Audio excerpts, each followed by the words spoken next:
Feliz día para todos.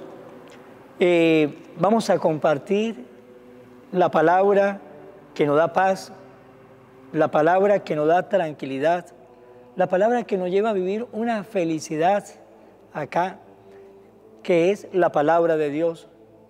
Pongámonos pues muy atentos para vivir y compartir la palabra que enriquece nuestra vida.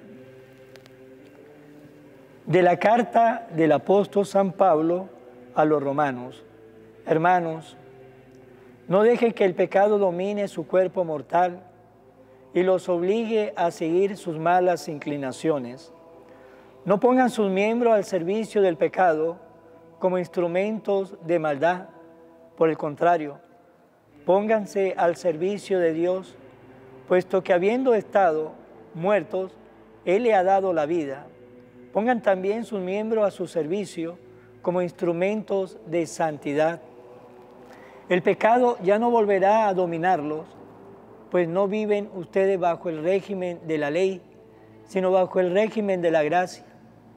¿Podemos entonces pecar, puesto que ya no vivimos bajo el régimen de la ley, sino bajo el régimen de la gracia? De ningún modo. ¿Acaso no saben ustedes que al someterse a alguien para obedecerlo como esclavos, se hacen sus esclavos? Si ustedes son esclavos del pecado, es para su propia muerte. Si son esclavos de la obediencia a Dios, es para su santificación. Pero gracias a Dios, ustedes, aunque fueron esclavos del pecado, han obedecido de corazón las normas de la doctrina evangélica que se le han transmitido, y así, una vez libres del pecado, se han hecho esclavos de la santidad. Palabra de Dios. El Señor es nuestra ayuda. Si el Señor no hubiera estado de nuestra parte, que lo diga Israel. Si el Señor no hubiera estado de nuestra parte, cuando los hombres nos asaltaron, nos habría devorado vivos el fuego de su cólera. El Señor es nuestra ayuda. Las aguas nos hubieran sepultado, un torrente nos hubiera llegado al cuello, un torrente de aguas encrespadas. Bendito sea el Señor, porque no permitió que nos despedazaran con sus dientes. El Señor es nuestra ayuda. Nuestra vida se escapó como un pájaro de la trampa de los cazadores. La trampa se rompió y nosotros escapamos. La ayuda no viene del Señor, que hizo el cielo y la tierra. El Señor es nuestra ayuda. Lectura del Santo Evangelio según San Lucas. En aquel tiempo, Jesús dijo a sus discípulos: fíjense en esto. Si un padre de familia supiera a qué hora va a venir el ladrón, estaría vigilando y no dejaría que se le metiera por un boquete en su casa. Pues también ustedes estén preparados, porque a la hora en que menos lo piensen, vendrá el Hijo del Hombre. Entonces, Pedro le preguntó a Jesús: ¿dices esta parábola solo por nosotros o por todos? El Señor le respondió: supongan que un administrador, puesto por su amo al frente de la servidumbre, con el encargo de repartirle a su tiempo los alimentos, se porta con fidelidad y prudencia. Dichoso ese siervo, si el amo a su llegada lo encuentra cumpliendo con su deber. Yo les aseguro que lo pondrá al frente de todo lo que tiene. Pero si ese siervo piensa: mi amo tardará en llegar, y empieza a maltratar a los otros siervos y siervas, a comer, a beber y a embriagarse, el día menos pensado y a la hora más inesperada, llegará su amo y lo castigará severamente y le hará correr la misma suerte de los desleales. El siervo que, conociendo la voluntad de su amo, no haya preparado ni hecho lo que debía, recibirá muchos azotes, pero el que sin conocerla haya hecho algo digno de castigo, recibirá pocos. Al que mucho se le da, se le exigirá mucho, y al que mucho se le confía, se le exigirá mucho más. Palabra del Señor. Gloria a ti, Señor Jesús. En esta palabra que hemos escuchado, vamos a compartir dos ideas. Vamos a compartir lo que nos dice la palabra, comenzando el Evangelio, y ya la última frase del Evangelio de hoy. Y nos va a quedar un contenido central para que ustedes después lo piensen, lo analicen y también lo reflexionen, pero vamos a compartir esas dos ideas, el principio del Evangelio y el final del Evangelio que hoy hemos escuchado.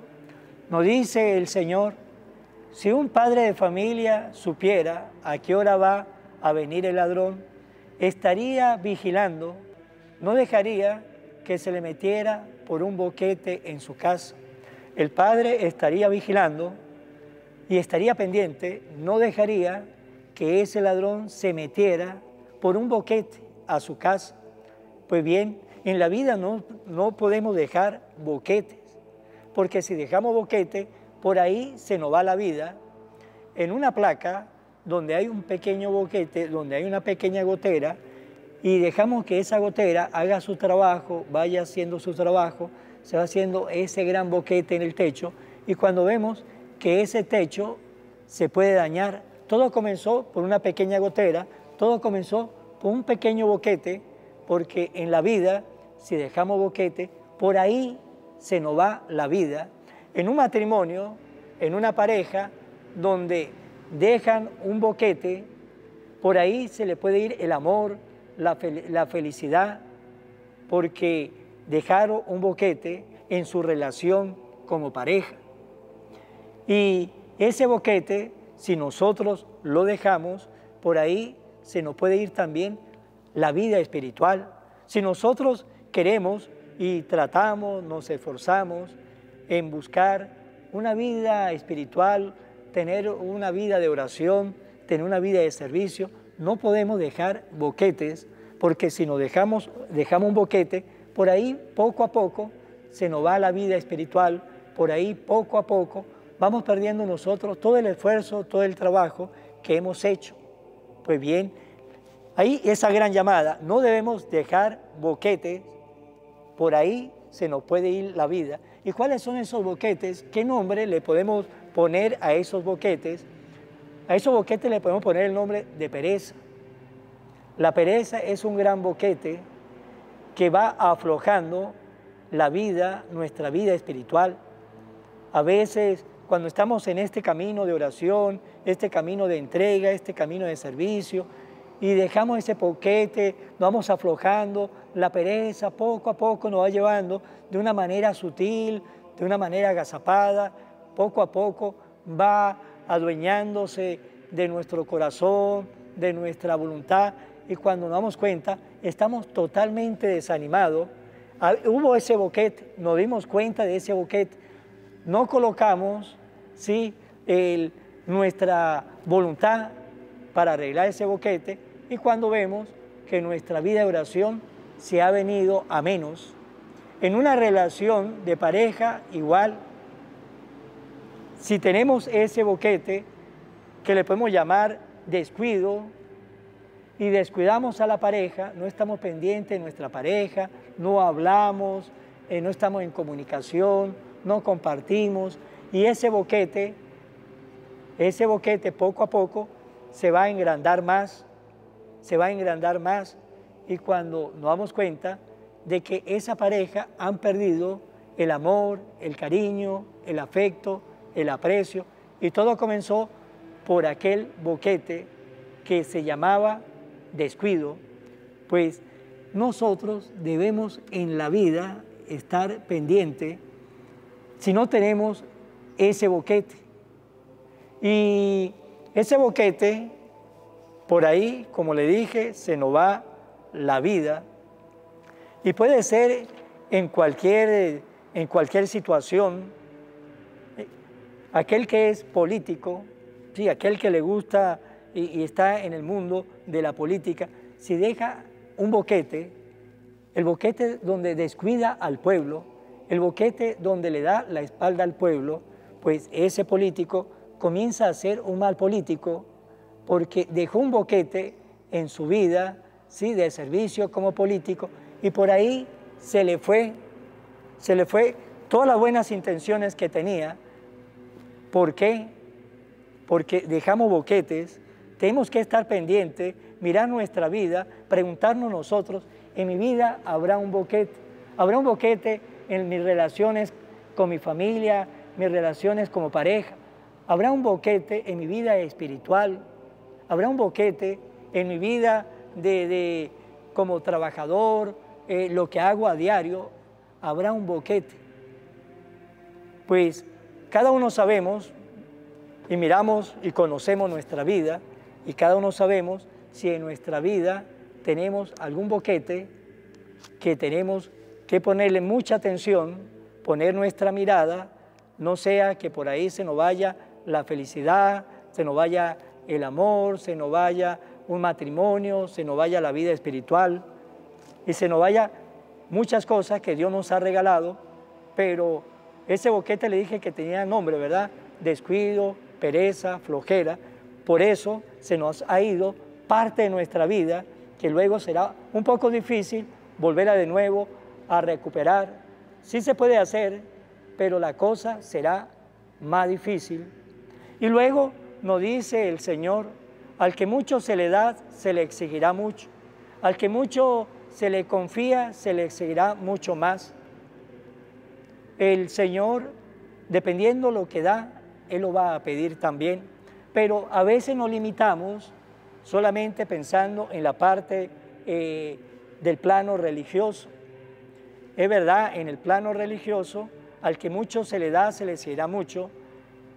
Al Papa, a los obispos, a los sacerdotes, se le exigirá mucho más, porque ellos tienen un compromiso de enseñar al pueblo, un compromiso de darle a conocer al pueblo la palabra de Dios. Tiene un compromiso de enseñarle al pueblo a servirle a Dios, tiene un compromiso de ser también testigo de Dios en medio del pueblo, tiene ese compromiso y el Señor se lo pedirá, pero no lo limitemos solamente en nuestra vida religiosa, también el Señor le ha dado o nos ha dado compromiso a nosotros, a unos compromisos diferentes que a otros.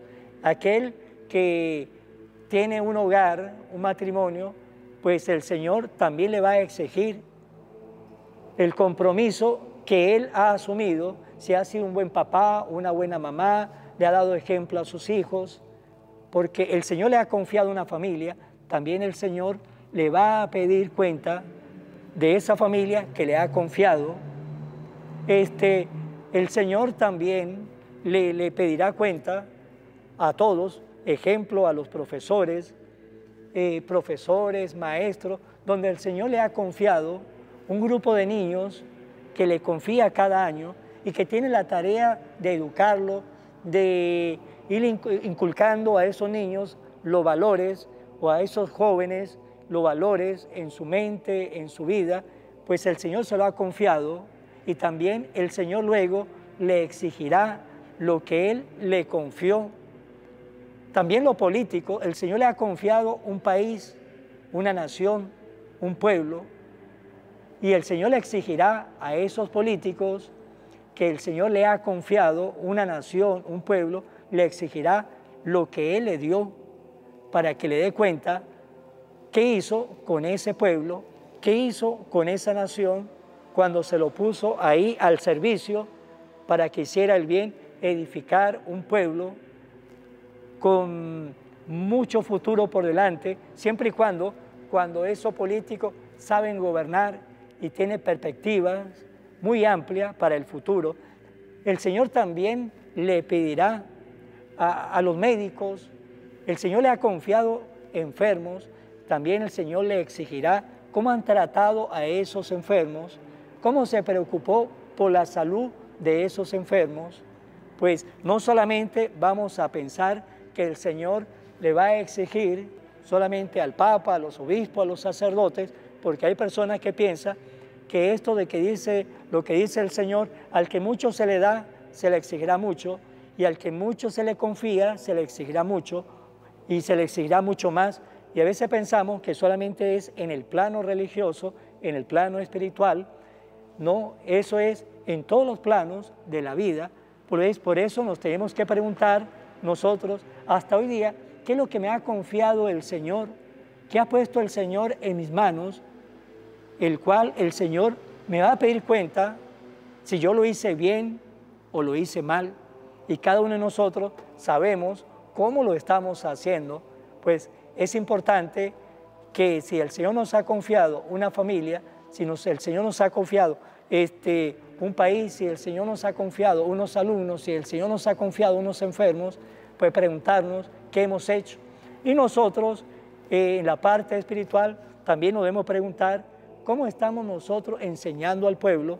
Nos tenemos que preguntar, ¿estamos llevando al pueblo a Dios? ¿Estamos animando al pueblo a servirle a Dios en medio de la vida? También nosotros, porque el Señor nos va a exigir a nosotros y nos exigirá mucho más porque nos ha dado mucho. Pues hermanos, para terminar, quiero terminar con estas dos preguntas. ¿Cuál será mi boquete? ¿Qué boquete debo tapar? Porque por ahí se me puede ir la vida. Y segundo, ¿qué me ha confiado a mí el Señor? Y aquello que me ha confiado el Señor, lo estoy haciendo bien. Y vamos a finalizar, como siempre, ahí en mano de María. Oh Virgen María, Madre de Jesús y Madre mía, como en Caná te das cuenta, cada día es lo que yo necesito.